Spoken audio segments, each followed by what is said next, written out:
Chapitre 2. Les obstacles à la confiance en soi, les pensées négatives et les croyances limitantes. Les pensées négatives et les croyances limitantes représentent des barrières internes qui peuvent miner notre confiance en nous et entraver notre potentiel.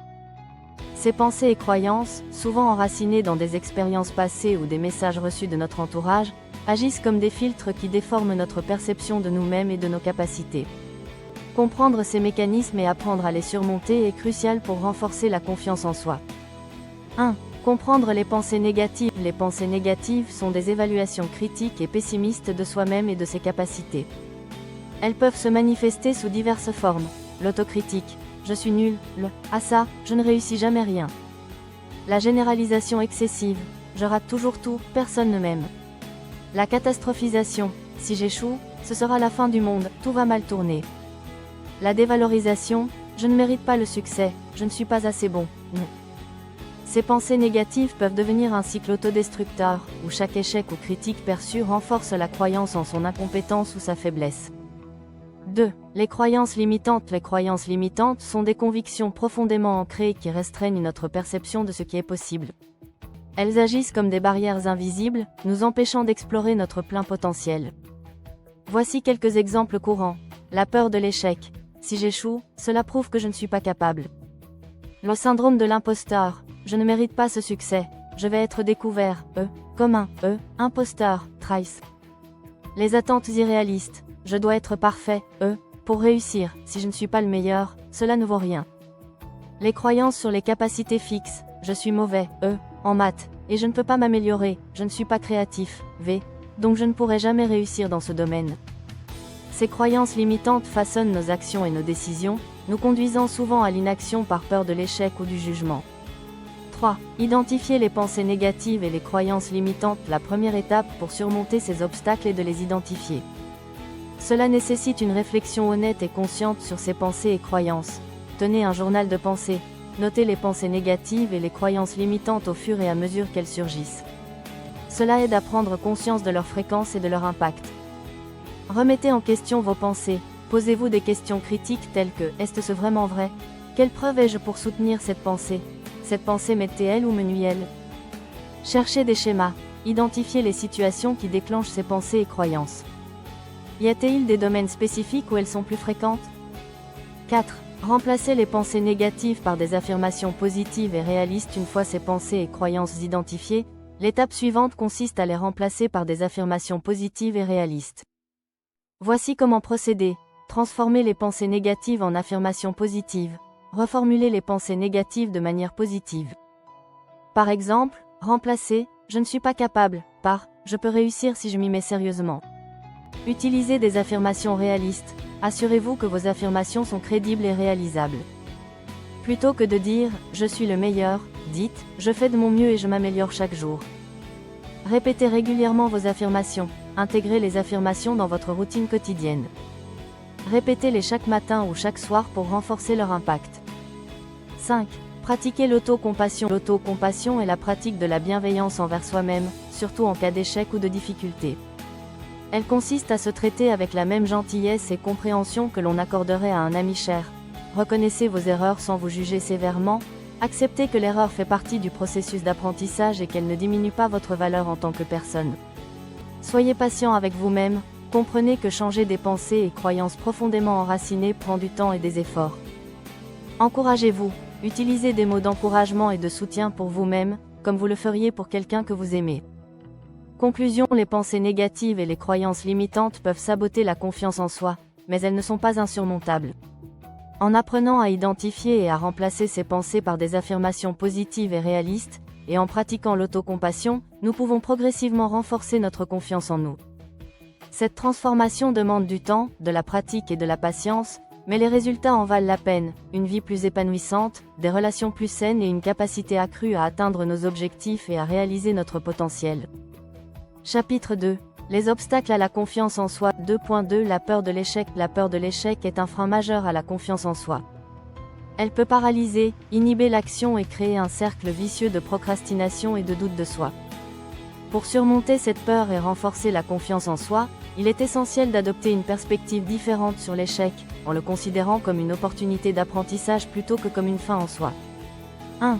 Comprendre la peur de l'échec. La peur de l'échec est une émotion puissante qui peut se manifester de diverses manières. Procrastination, remettre à plus tard des tâches importantes par peur de ne pas les accomplir parfaitement. Évitement, éviter les situations où il y a un risque d'échec, même si elles pourraient offrir des opportunités de croissance et de réussite.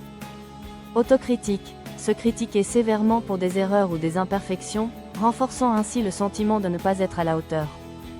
Stress et anxiété, ressentir une anxiété intense à l'idée d'échouer, ce qui peut nuire à la performance et à la motivation.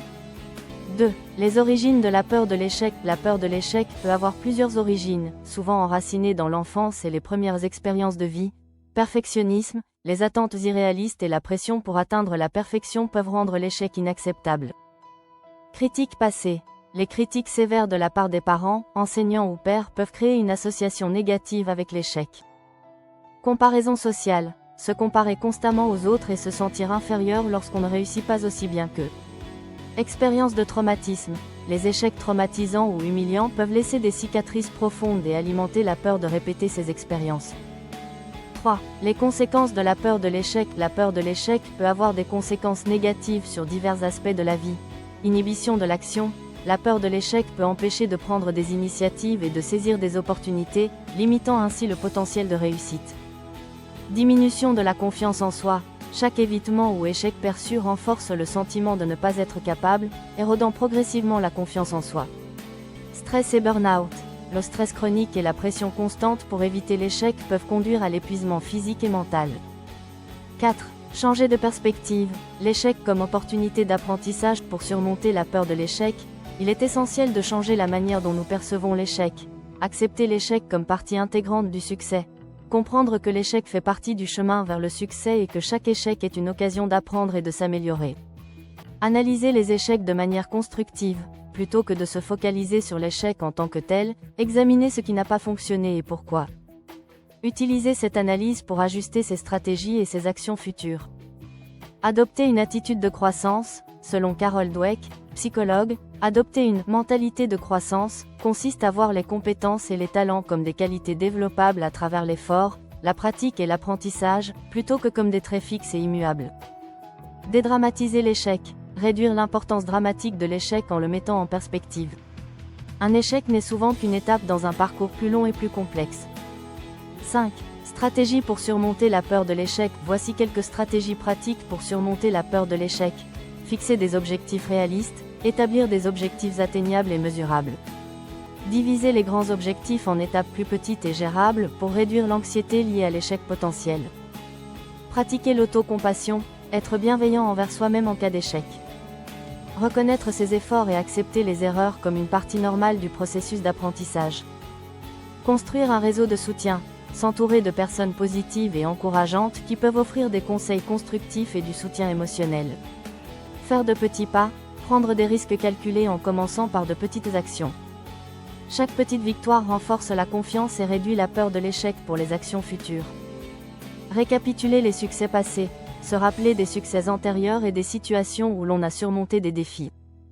Utiliser ces souvenirs comme preuve de sa capacité à réussir malgré les échecs. 6. Exemples inspirants. Examiner les histoires de succès de personnes qui ont surmonté des échecs peut être inspirant et instructif. Thomas Edison. Avant de réussir à inventer l'ampoule électrique, Edison a connu de nombreux échecs. Il voyait chaque tentative ratée comme une étape vers le succès. J.K. Rowling, l'auteur de Harry Potter, a été rejetée par plusieurs maisons d'édition avant de trouver le succès. Elle a persévéré malgré les refus et a transformé ses échecs en motivation. Michael Jordan, le célèbre basketteur, a souvent parlé de ses échecs et de ses tirs manqués comme des éléments essentiels de son succès. Pour lui, chaque échec était une opportunité d'apprentissage et de croissance. Conclusion. La peur de l'échec est un obstacle majeur à la confiance en soi, mais elle peut être surmontée en adoptant une perspective d'apprentissage. Voir l'échec non pas comme une fin, mais comme une opportunité d'apprentissage, permet de renforcer la résilience et la détermination.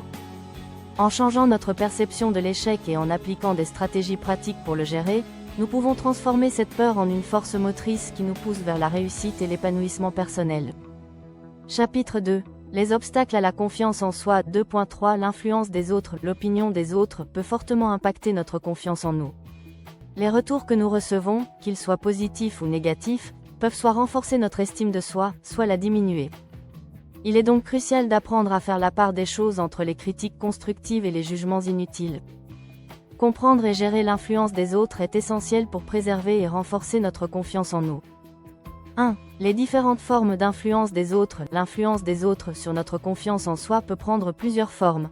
Les compliments et encouragements. Les compliments et les encouragements renforcent notre sentiment de compétence et d'estime de soi. Les critiques constructives. Les critiques constructives sont formulées avec l'intention d'aider à l'amélioration. Elles sont spécifiques, ciblées et accompagnées de suggestions concrètes. Les jugements et critiques destructrices. Les critiques destructrices, souvent vagues et non spécifiques, visent à dévaloriser plutôt qu'à aider à progresser. Elles peuvent être motivées par l'envie, la jalousie ou le désir de dominer. Les comparaisons sociales. Se comparer constamment aux autres, que ce soit en termes de réussite, d'apparence ou de compétences, peut éroder la confiance en soi, surtout lorsque ces comparaisons sont défavorables. 2. Les conséquences de l'influence des autres. L'influence des autres peut avoir des conséquences positives ou négatives sur notre confiance en nous. Renforcement positif. Les encouragements et les compliments authentiques peuvent renforcer la confiance en soi, surtout lorsqu'ils reconnaissent des efforts et des réussites spécifiques. Doute de soi. Les critiques destructrices et les jugements négatifs peuvent semer le doute et réduire la confiance en soi, surtout s'ils sont fréquents ou proviennent de personnes importantes pour nous. Conformisme et peur du jugement. La crainte des jugements négatifs peut conduire au conformisme, où l'on cherche à s'aligner sur les attentes des autres plutôt qu'à exprimer sa véritable identité. 3. Apprendre à différencier les critiques constructives et les jugements inutiles pour gérer l'influence des autres de manière saine. Il est crucial de savoir différencier les critiques constructives des jugements inutiles. Critiques constructives. Elles sont spécifiques, axées sur des comportements ou des actions, et accompagnées de suggestions d'amélioration. Par exemple, je pense que tu pourrais rendre ton exposé plus clair en utilisant des diapositives plus simples.